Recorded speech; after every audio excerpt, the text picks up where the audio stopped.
noloshu waxay bartay in adduunku uu yahay dugsigaasina maamulihiisa uu yahay waqtiga, macalinkiisina uu yahay qadarka, ardaydiisuna ay yihiin bani aadamka, muhiimaduna ay tahay in lagu guuleysto imtixaanka. Adduunkani waxaa jira dad iyo fara badan oo fursaduhu ay u saamixi waayeen inay helaan waxbarasho tayo sare leh, caafimaad iyo waxyaabo iyagoo ay cunaan iyo daryeel waalidnimo, haddana maanta ku nool nolol ka sareysa noloshii ay kusoo koreen. Si daawade, adigoo maanta haysta fursado waxyaabo ku baran kara caafimaad Alle subxaanahu wa tacaala uu ku siiyey, haddana fursadihii aad iska bardaraysid waxay ka dhigan tahay inaad dishay waqtigaadii. Haddaba daawade, waxaan kula wadaagi doonaa xikmado laga yiri guusha iyo nolosha dadkii soo maray. Kusoo dhawaada daawadayaal muuqaalkeena maanta.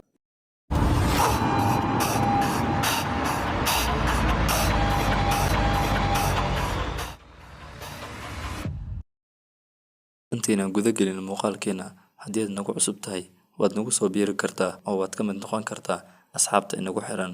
Haddii aad hore noola joogtayna fadlan muuqaalka like saar oo la wadaag asxaabtaada si u ogaadaan iyaguna xikmadooyin noocan oo kale ah. Qof kasta oo guuleystay waxa uu leeyahay sheeko xanuun badan.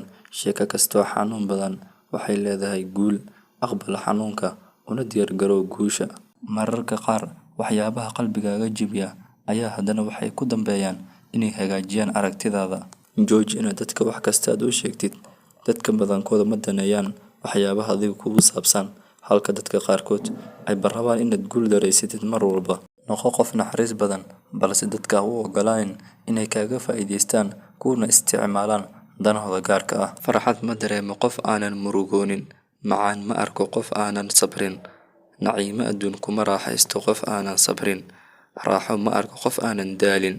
Qofkii daala ayaa raaxaysta. Waxaa fiican in lagugu naco waxyaabo adigu aad tahay, balse inta lagugu nici lahaa waxyaabo adigu aadan ahayn. Ha barbar dhigin noloshaada dadka kale, sababtoo ah wax fikrad ah kama haysatid qofkan meesha uu socdo iyo waxyaabaha uu higsanayo. Dib uma noqon kartid oo ma bedeli kartid bilowgii, balse waxaad bedeli kartaa meesha hadda adigu aad joogtid oodna wanaajin kartaa dhamaadka. Qof aan lahayn geesinimo ku filan oo uu khatarta ku wajaho waxba ku guuleysan maayo noloshiisa.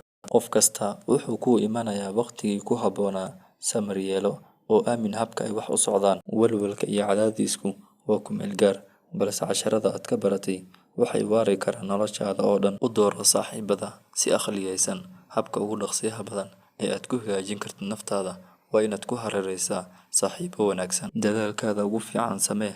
Habkay wax u socdaanna aamin. Inta badan ee aad si adag u shaqayso waa inta badan ee nasiibka ugu badan yahay. Waqtigaaga ha ku luminin sharaxaad. Dadku waxay maqlaan oo keliya waxa ay rabaan inay maqlaan. Qofka keliya ee daneeya riyooyinkaaga iyo rajooyinkaagu waa adiga naftaada. Qofka keliya ee ka dhigi kara inay rumoobaan riyooyinkaasi waa naftaada. Ee aamin naftaada, marna ha ku kalsoonaanin dadka kale ee ku kalsoonow naftaada. Weligaa ha qoomameynin maalin noloshaada ka mid ah. Maalmaha wanaagsani farxad bay ku siiyaan, maalmaha xunna khibrad bay ku baraan. Maalmaha ugu xunna casharo ayay ku siiyaan, maalmaha ugu fiicanna xasuus ayay ku siiyaan. Inaad guul ku dadaasho adigoon si adag u shaqaynin waxay la mid tahay adigoo goosa yiri miro aadan weli abuurin. Haddaba tan waa noloshaada ee hadaf u yeel. Haddaad hadaf u yeeli weysid, qof kale hadafkiisa ayaad ka shaqayn doontaa. Waxaynu Alle subxaanahu wa tacaala ka baryeena in kulligeena uu inoo rumeeyo riyooyinkeena, aynu mar walba ku taamayno inaynu maalin una gaarno.